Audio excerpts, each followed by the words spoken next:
চলচ্চিত্রে যে কোনো উৎসবে মধ্যমণি হয়ে থাকতেন একজনই। তিনি বাংলা চলচ্চিত্রের কিংবদন্তি অভিনেতা নায়করাজ রাজ্জাক।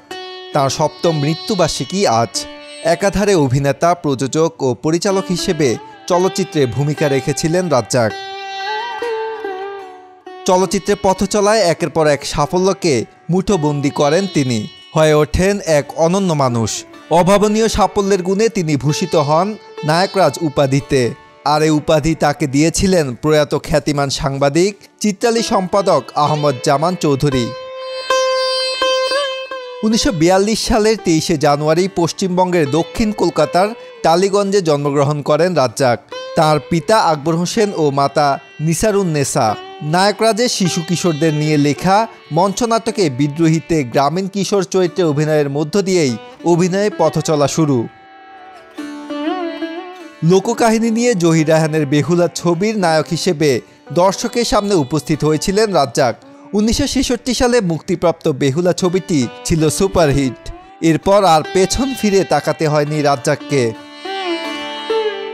50 বছরের দীর্ঘ কেরিয়ারে মোট 18 জন নায়িকার বিপরীতে অভিনয় করেছেন তিনি। সবচেয়ে বেশি অভিনয় করেছেন নায়িকা শাবানার বিপরীতে 40টি ছবিতে। এ তালিকায় দ্বিতীয় হচ্ছেন ববিতা। তার সঙ্গে অভিনীত ছবির সংখ্যা 39টি।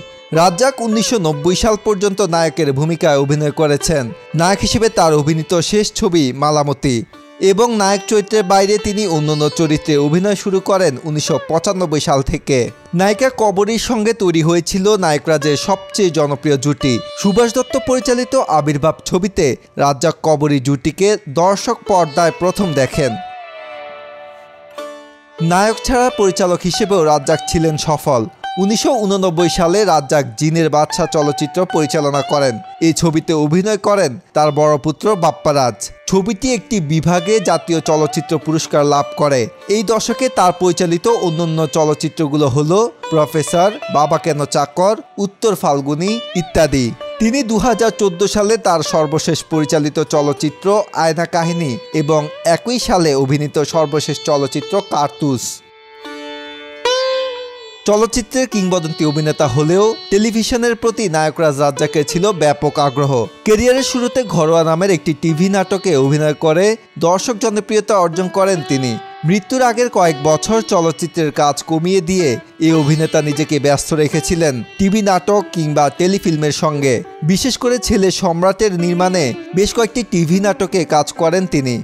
আর মাঝে মধ্যে বিভিন্ন টিভি অনুষ্ঠানে অংশ নিতেন। 2017 সালের 21 আগস্ট সন্ধ্যায় হৃদরোগে আক্রান্ত হয়ে ঢাকার ইউনাইটেড হাসপাতালে মৃত্যুবরণ করেন এই কিংবদন্তি অভিনেতা। দেশের চলচ্চিত্র জগতে নায়করাজের শূন্যতা কখন কাটবে জানে না কেউই। আজহারুল ইসলাম, বাংলাদেশ প্রতিদিন।